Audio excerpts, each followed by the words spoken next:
एक अनार 100 बीमार, ये कहावत तो आपने खूब सुनी है, लेकिन आज कहावतें कुछ और सुनी है और उन कहावतों का मायना भी समझिए।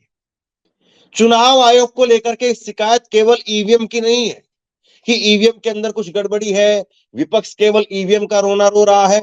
बात केवल इतनी नहीं है, बात यह है कि 48,000 चुनाव आयोग के अंदर हुई है, आचार संहिता के उल्लंघन को लेकर के हुई। लेकिन चुनाव आयोग की बेबसी देखिए आप। चुनाव आयोग को आप देखिए आचार संहिता की जगह पर कैसे, आज भास्कर ने इस पर बड़ी स्टोरी की है कि लाचार संहिता नजर आती है। और जब जब बड़े बड़े नेताओं की बात होती है, जब जब प्रधानमंत्री की बात होती है, तब तब उन शिकायतों के ऊपर कोई कार्रवाई नहीं होती है। ज्यादा से ज्यादा नोटिस मिल जाएगा या सीधी क्लीन चिट भी हो जाती है। तो अब जरा इस बात को समझिए जरा गहराई से कि ये 48,000 शिकायतें जो हुई है चुनाव आयोग के अंदर, अगर कम से कम ईमानदारी से इस पर भी काम कर लिया जाता तो बहुत हद तक चुनाव जो है वो कहे जा सकते हैं कि निष्पक्ष तरीके से हो रहे हैं। लेकिन 48,000 शिकायतें हुई हैं और इन 48,000 शिकायतों को लेकर के अगर आपका ढुलमुल तरह का रवैया रहता है तो फिर किसके पास जाएंगे? क्योंकि 48,000 शिकायतें ऐसी हैं जिसमें कई बार पूरा देश इस बात का इंतजार कर रहा था कि चुनाव आयोग कम से कम इसमें एक्शन लेगा, चुनाव आयोग जो है वो इसमें कोई ना कोई गंभीरता अपनी तरफ से दिखाते हुए इसमें अपनी बात रखेगा। लेकिन वैसा होता हुआ नजर नहीं आया। तो सबसे बड़ा सवाल यह है कि चुनाव में आखिरकार विपक्ष की जो पार्टियां हैं उनके लिए कहां पर मौका बचता है।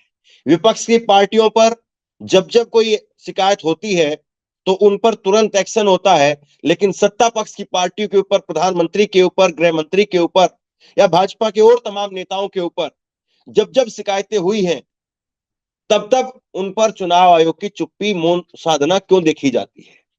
और प्रधानमंत्री के बयान एक दो नहीं है, प्रधानमंत्री के बयान केवल और केवल सांप्रदायिक नहीं बल्कि और भी कई हद से गुजर जाने वाले बयान आप कह सकते हैं। प्रधानमंत्री का वो बयान अभी राजस्थान चुनाव के अंदर जब वो कह रहे थे कि बटन ऐसे दबाइए जैसे उनको फांसी दे रहे हो। अब फांसी देने का काम कौन करता है? लेकिन चुनाव चला गया, बात चली गई और अब लोग भूल जाएंगे उस बात को। लेकिन सवाल ये है कि जो चुनाव आयोग इस बात को कहता है कि नहीं ईवीएम में कोई गड़बड़ी नहीं है, चलिए ईवीएम में आपकी बात मान लेते हैं कि ईवीएम में कोई गड़बड़ी नहीं है, लेकिन क्या आप बाकी विपक्षी पार्टियों के लिए नियम कायदे समान रख रहे हैं? क्या आप बाकी पार्टियों के लिए, बाकी लोगों के लिए चुनाव के अंदर एक समान रवैया दिखा रहे हैं? अब जरा एक खबर मैं आपको दिखाता हूं। चुनाव में आचार संहिता, भास्कर ने डिटेल में खबर की है। आज के दौर में और कोई खबर जो है वो कहीं पर आपको होती हुई मिलेगी भी नहीं, लेकिन भास्कर ने इस पर डिटेल में खबर की है। चुनाव में आचार संहिता उल्लंघन की 48,000 शिकायतें, बड़े मामलों में एक्शन के नाम पर सिर्फ नोटिस, मतलब कि खानापूर्ति। और अभी तो चुनाव आयोग के सामने इस बार 2024 के लोकसभा चुनाव के अंदर कई सारी बड़ी चुनौतियां होने वाली है। और इसीलिए सबसे बड़ा सवाल, सीधा सवाल यही है कि प्रधानमंत्री या गृह मंत्री या उनके और बयानों को लेकर के, भाजपा के नेताओं के और बयानों को लेकर के अगर विपक्ष लगातार अभी तक सवाल पूछता रहा है और उस पर अगर कार्रवाई नहीं हो रही है तो अभी तो जो नए और तौर तरीके निकाले जाएंगे उनके जरिए जो है वो माहौल बनाने की कोशिश होगी, तो उसमें जो है चुनाव आयोग क्या भूमिका निभाएगा, सवाल ये। तो चुनाव आयोग को जो है वो बीते 5 राज्यों के चुनाव के दौरान, अभी जो 5 राज्यों के चुनाव हुए हैं इस दौरान 48,000 शिकायतें मिली। इसमें शिकायतें हैं कि कहीं पर शराब बांटी जा रही थी, कहीं पर ड्रग्स बांटा जा रहा था, कहीं पर फ्रीबीज, कहीं पर डराया जा रहा था, कहीं पर धमकाया जा रहा था, कहीं पर हेट स्पीच दी जा रही थी।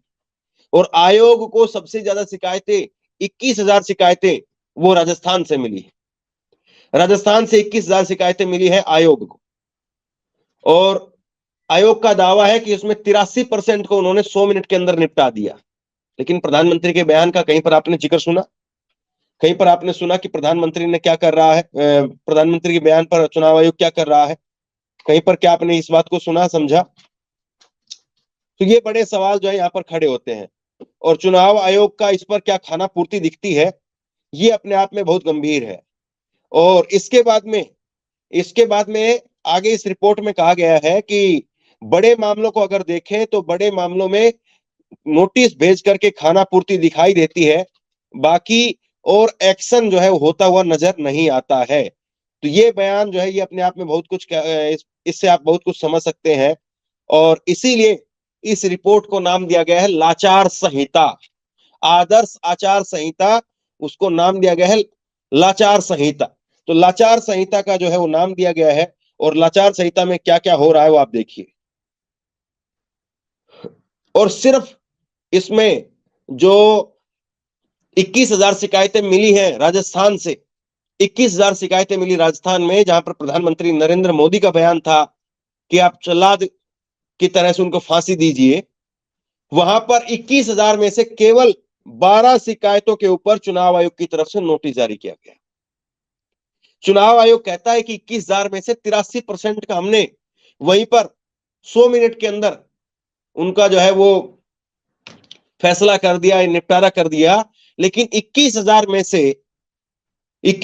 में से केवल और केवल चुनाव आयोग ये बता रहा है कि 12 पर ही वो नोटिस जारी हुआ, इस रिपोर्ट में बताया गया है।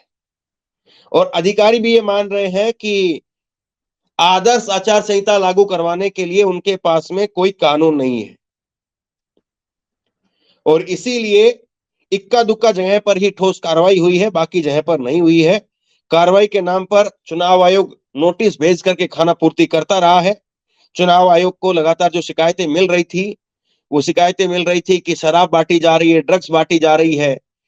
ईवीएम के मुद्दे पर आयोग का विपक्ष से मिलने से इनकार कर दिया है। ये देखिए इसी खबर में जो है नीचे लिखा हुआ है कि ईवीएम के मुद्दे के ऊपर विपक्ष से मिलना ही नहीं चाह रहा है चुनाव आयोग।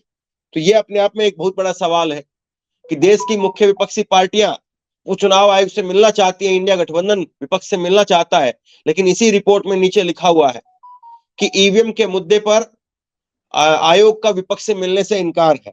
चुनाव आयोग ने शुक्रवार को ईवीएम और वीवीपैट को लेकर के विपक्षी गठबंधन के आरोपों को खारिज कर दिया है। आयोग ने कांग्रेस नेता जयराम रमेश के पत्र के जवाब में कहा कि इस पत्र में कोई ऐसा नया दावा या संदेह नहीं उठाया गया है जिस पर सफाई देने की जरूरत हो। आयोग ने कहा कि उसे ईवीएम की प्रामाणिकता पर भरोसा है। साथ ही आयोग ने विपक्ष के नेताओं से मिलने के अनुरोध को भी नहीं माना है। तो मतलब यहाँ पर चुनाव आयोग जो है वो सीधे तौर पर कह रहा है कि आप जो कह रहे हैं साहब, उस बात में कोई दम नहीं है, और हम आपसे नहीं मिलना चाहते। अब बताइए, इसमें तो फिर कोई बात ही नहीं होती है।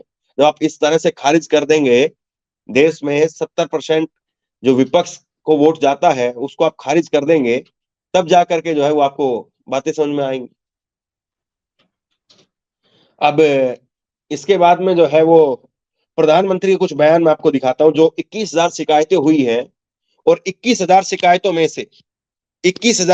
में से केवल 12 पर नोटिस जारी किया गया है, 12 पर। और इसमें प्रधानमंत्री का जो बयान है, प्रधानमंत्री के बयान पर चुप्पी, नील बटे सन्नाटा, वो दिखाई देता है।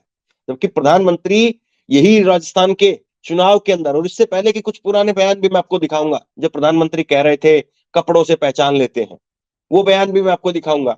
लेकिन जरा ये बयान सुनिए, आप ये बयान देखिए, पहले दिखाइए कि जब प्रधानमंत्री कह रहे हैं कि बटन ऐसे दबाइए जैसे उनको आप फांसी दे रहे हो, ये देश के प्रधानमंत्री के लेवल पर शब्दावली का जिक्र जो है वो हो रहा था। ये देश के प्रधानमंत्री के लेवल पर इन शब्दावलियों का जो है प्रयोग किया जा रहा था, इन शब्दों का प्रयोग किया जा रहा था। अब इससे ज्यादा जो है आप क्या कल्पना कर सकते हैं कि नीचे जो है वो और क्या क्या हो रहा होगा, निचले तबके में और किस तरह से बातें कही जा रही होंगी। तिजारा जैसी सीट के ऊपर, ये अमर उजाला की खबर मैं आपको दिखा रहा हूं, पीएम बोले कमल का बटन ऐसे दबाओ जैसे उन्हें फांसी दे रहे हो। वायु में पीएम के भाषण की बड़ी बातें। अब क्या बड़ी बातें हैं साहब, ये जो साइड में आप विजुअल देख रहे हैं, जरा इसकी आवाज खोलिए और सुनाइए जरा एक बार, कि जब प्रधानमंत्री कह रहे हैं कि बटन ऐसे दबाओ जैसे उनको आप फांसी दे रहे हो। अब प्रधानमंत्री खुद ऐसे बात बोलने पर आ जाएंगे तो छोटी सोचिए, छुट भैया नेता वो क्या कुछ कह रहे होंगे। सुनिए जरा एक बार। कमल के निशान पर ऐसे बटन दबाओ कि उनको सजा पक्की हो जाए। जैसे उनको फांसी दे रहे हो ना, ऐसे कमल के निशान पर बटन दबाओ। कमल के निशान पर ऐसे बटन दबाओ कि उनको सजा पक्की हो जाए। जैसे उनको फांसी दे रहे हो ना, ऐसे कमल के निशान पर बटन दबाओ। कमल के तो ये प्रधानमंत्री का बयान है। आपको लगता है कि कहीं से भी किसी भी एंगल से कि प्रधानमंत्री का बयान होना चाहिए? क्या कुर्सी पर बैठे हुए, पद पर बैठे हुए, इतने ऊंचे पद पर बैठे हुए किसी भी नेता को ये शोभित करता है, किसी भी नेता को ये शोभा देता है कि वो इस तरह के बयान दें? क्या इसी तरह के बयानों की नतीजा है कि चुनाव के अंदर ध्रुवीकरण होता है, और चुनाव में ध्रुवीकरण का फायदा फिर किसको होता है आप सबको जानते हैं। चुनाव में फिर कौन पार्टी जो है वो ध्रुवीकरण के नाम पर ऐसे बयानों से वो जो फसल काटती है वो आप जानते हैं। तो ये सारी चीज जो हो रही है कि बटन ऐसे दबाइए कि जैसे फांसी दे रहे हो, इस तरह से जो बातें कही जा रही हैं, ये अपने आप में जो है वो ये बताने के लिए काफी है कि जब प्रधानमंत्री के लेवल पर ये वैसी बातें कही जाएंगी तो फिर क्या ही इस बात का जो है मायने रह जाता है। और केवल प्रधानमंत्री की बात नहीं है, केवल प्रधानमंत्री की बात नहीं है, और केवल इस एक भाषण की बात नहीं है। अगर मैं फेरिस्त गिराने लगूंगा तो पता नहीं कितनी लंबी बात इस पर की जा सकती है। लेकिन जरा कुछ और भी बयान आप सुनिए, कुछ और बयान भी जरा सुनिए प्रधानमंत्री के। जब वो कह रहे थे कि कपड़े से पहचान लेते हैं, वो भी जरा दिखाइए। और सबसे बड़ा सवाल यह है कि अगर प्रधानमंत्री के लेवल से ऐसी बातें कही जाती हैं, प्रधानमंत्री के लेवल पर अगर ऐसी बातें बोली जाती हैं, तो फिर लाचार संहिता कहां पर कही जाए? क्या फिर आचार या उसमें आदर्श चुनाव संहिता जो है उसको कहा जाए, या लाचार से भी कुछ और शब्द जो है वो फिर इसके लिए इस्तेमाल किया जाना चाहिए? सवाल ये है। जिस तरह से चीजें यहां पर होती हुई नजर आ रही है, वो निश्चित तौर पर वो ये बताने के लिए काफी है कि आदर्श चुनाव संहिता के नाम पर कैसे पलीता लगाया जा रहा है। और केवल ईवीएम की बात होती तो फिर भी लगता है कि कहीं से किसी हद तक जो है वो चीजों को संभाला जा सकता है। लेकिन यहां पर जिस तरह से पलीता लग रहा है, जिस तरह से चीजें हो रही है, वो अपने आप में ये बताने के लिए काफी है कि प्रधानमंत्री के लेवल से जब ये बातें कही जाएंगी तो फिर इन बातों का कोई मतलब बचेगा नहीं।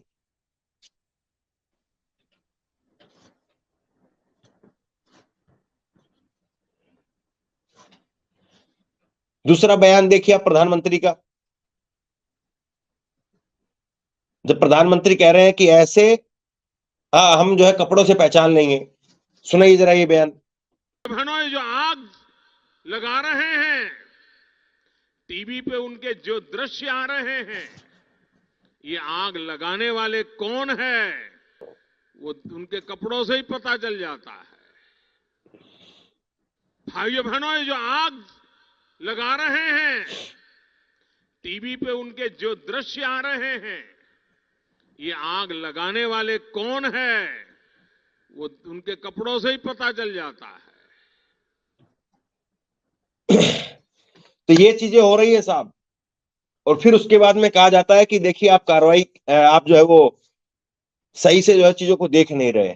सही बात यह है कि अगर विपक्ष को इस तरह से, अगर चौतरफा तरीके से अगर विपक्ष को खेलने का मौका ही नहीं मिलेगा, तो फिर चुनाव का जो है वो, या चुनाव में निष्पक्षता का क्या मतलब रह जाता है?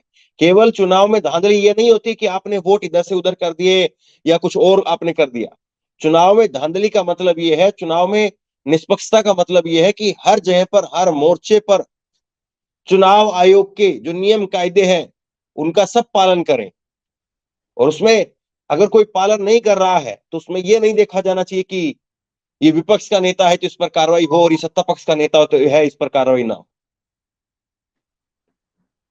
जिस तरह से प्रधानमंत्री के पद से जो बयान दिए जाते हैं, और केवल प्रधानमंत्री नहीं बल्कि गृह मंत्री, याद करिए दिल्ली के चुनाव के समय पर गृह मंत्री का बयान ऐसा आया था कि बटन ऐसे दबाओ कि करंट शाहीन बाग में लगे, बटन ऐसे दबाओ कि करंट शाहीन बाग के अंदर लगे। ये बयान किसका? ये देश के गृह मंत्री का बयान। अब बताइए, देश का गृह मंत्री अगर इस बात को कहते हैं तो फिर क्या ही कहा जाए। अगर देश के गृह मंत्री के तौर पर वो खड़े होकर के वो करंट लगाने की बात एक इलाके में खड़े होकर के दूसरे इलाके के लिए कहते हैं, वो देश के गृह मंत्री हैं और दिल्ली की कानून व्यवस्था की जिम्मेदारी उनके जिम्मे है। और मत भूलिए कि इस चुनाव के बाद में दिल्ली में किस तरह से दंगा हुआ। तो क्या इसकी पटकथा पहले ही लिख दी गई थी?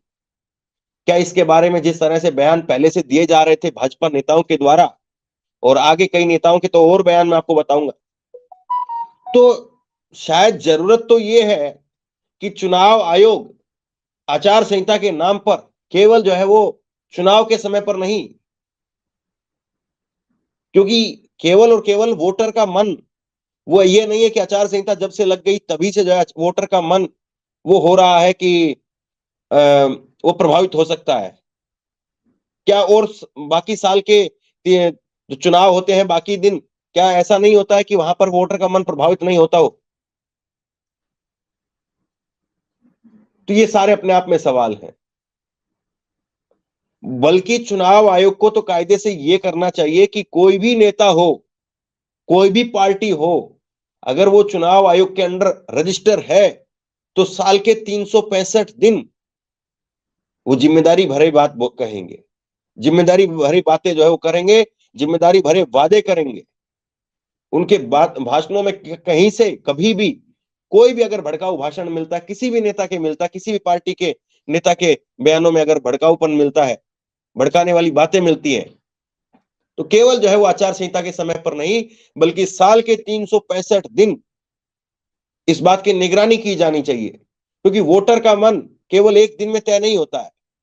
वोटर का मन वो लगातार जो उसको ठेला जा रहा है, लगातार जो उसके दिमाग में भरा जा रहा है, उससे तय होता है।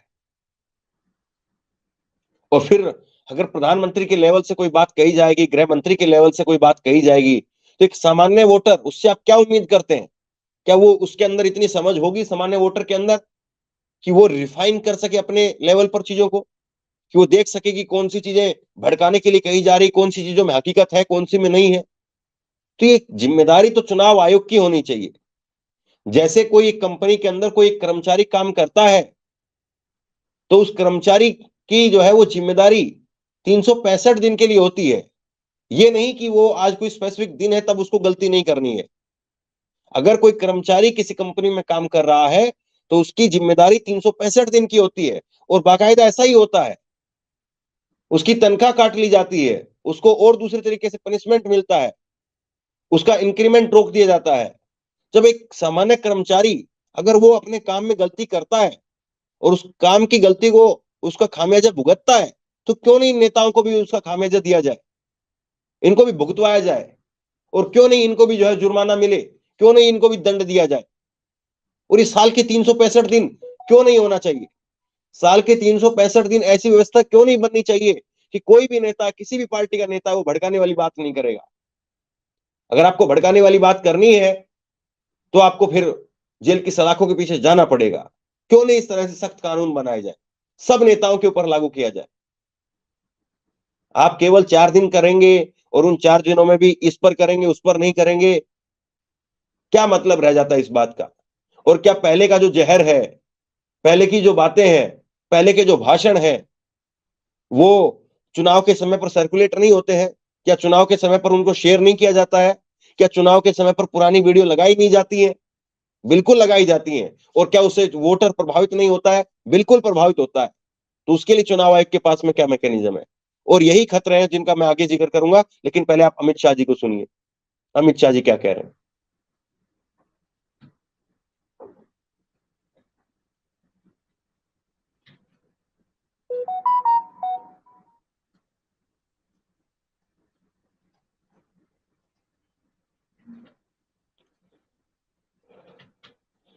तो देश के गृह मंत्री अगर ऐसी बातें कहेंगे तो फिर क्या ही कहा जाए।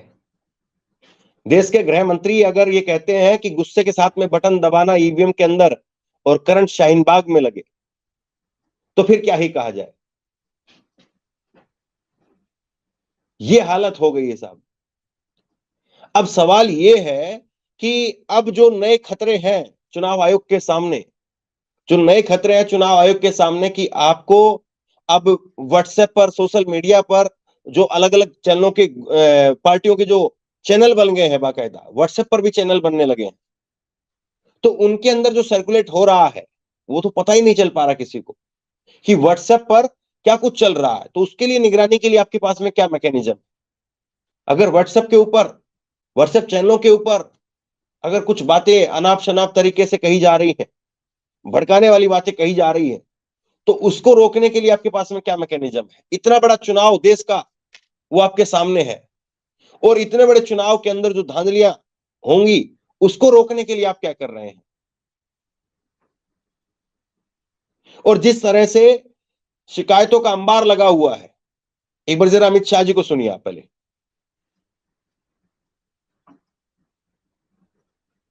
मोदी जी ने, भाइयों बहनों, मोदी जी ने पूरे देश को बदला। मोदी जी दिल्ली बदलना चाहते हैं। मुझे बताओ बाबतपुर वालों, मोदी जी को मौका दोगे आप? जोर से बोलो, दोगे मौका? पक्का? नरेश गौड़ जी को जिताओगे?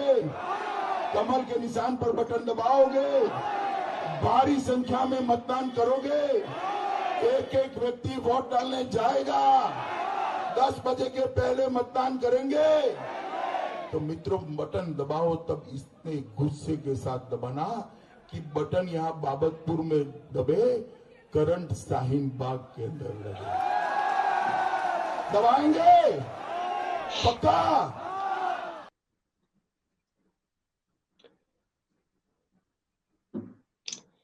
अब अमित शाह जी का ये बयान है, और इसी तरह से भाजपा के ना जाने कितने नेताओं के बयान सुनवाए जा सकते हैं। तब सवाल यह है कि जिस तरह से शिकायतों का अंबार लगा हुआ है, 48,000 शिकायतें केवल 5 राज्यों के चुनाव के अंदर आ जाती हैं, तो देश भर का जो चुनाव अभी होने वाला है, आम चुनाव, लोकसभा का चुनाव, तो इसके लिए क्या हम ये मान करके चले कि 10 लाख शिकायतें आएंगी? और इस बार के चुनाव में तो एक तरह से करो या मरो की स्थिति है। वो बीजेपी के लिए भी है, वो इंडिया गठबंधन के लिए भी है, और जाहिर सी बात है दोनों तरह के नेता, दोनों तरफ के नेता वो अपनी अपनी तरफ से ना केवल पूरी कोशिशें करेंगे बल्कि हर हथकंडे को अपनाएंगे। और जब इस तरह के हथकंडे अपनाए जाएंगे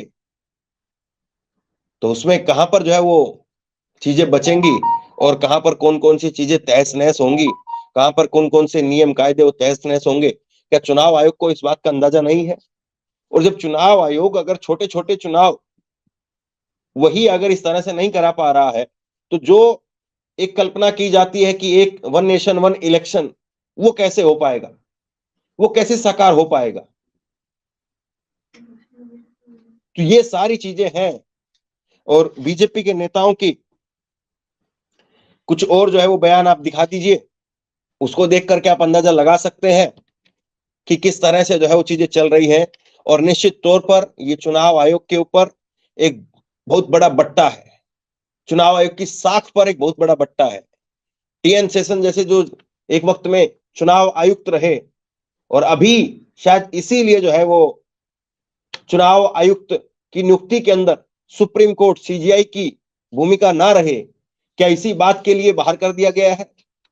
और अगर कोई चुनाव आयुक्त अपनी मनमर्जी का बैठेगा व्यक्ति, या कोई चुनाव आयुक्त ऐसा बैठेगा जिसको सरकार का सानिध्य प्राप्त है, तो फिर वो सरकार पर कैसे हंटर चलाएगा, सरकार पर कैसे चाबुक चलाएगा? या सरकार में बैठे हुए बड़े बड़े नेताओं पर, मंत्रियों पर, गृह मंत्री, प्रधानमंत्री पर कैसे कैची चलेगी, कैसे उनके बयानों पर कैची चलेगी? तो ये सबसे बड़े सवाल है। और चाहे कपिल मिश्रा का बयान आप उठा करके देख लीजिए। इसीलिए मैं कह रहा हूं कि केवल आचार संहिता की बात नहीं होनी चाहिए, बल्कि 365 दिन चुनाव आयोग को निगरानी रखनी चाहिए, क्योंकि ये चुनाव आयोग के अंदर एक तरह से ये सारे नेता नौकरी कर रहे हैं। एक तरह से चुनाव आयोग के अंदर जो भी रजिस्टर है, जो भी पार्टी है रजिस्टर, उसके जो भी नेता अगर गलत बयानबाजी करते तो उनके ऊपर कार्रवाई होनी चाहिए। और मैं फिर दोहराता हूं इस बात को, अगर कोई एक सामान्य कर्मचारी अगर साल के 365 दिन में से कभी कभी कोई गलती करता है तो उसको उसका खामियाजा भुगतना पड़ता है। अगर कोई 200, 300, 500 रुपए कमाने वाला लेबर भी है, अगर वो छोटी सी गलती करता है तो वो अपने से ऊपर वाला जो अधिकारी है, कर्मचारी है, उसकी डांट फटकार सुनता है। तो क्यों नहीं इन पार्टियों को भी उसी लाइन में लाया जाए? तो क्यों नहीं इन नेताओं के ऊपर भी वही कार्रवाई की जाए? सवाल ये है। तो शेयर कीजिए इस खबर को, लोगों तक पहुंचाइए। बहुत बड़ी खबर है और इस खबर को बहुत विस्तार से लोगों ने इस पर जिक्र किया नहीं है, बात की नहीं है, लेकिन मुझे लगता है कि बड़ी खबर है और इस पर चर्चा जरूर होनी चाहिए। इसलिए इस खबर को शेयर कीजिए, लोगों तक पहुंचाइए। और आप क्या सोचते हैं नीचे कमेंट बॉक्स में लिख करके जरूर बताइए। और इसी तरह की तमाम खबरों के लिए ऑनलाइन न्यूज इंडिया को सब्सक्राइब कीजिए, साथ में जो बेल आइकन है घंटी उसको जरूर दबाइए, ताकि जैसे कोई खबर अपलोड करें उसकी नोटिफिकेशन सीधे सबसे पहले आपको मिल सके। अगर ये वीडियो फेसबुक पर देख रहे हैं तो फेसबुक पर हमारे पेज को लाइक कीजिए, फॉलो कीजिए और इस खबर को शेयर कीजिए।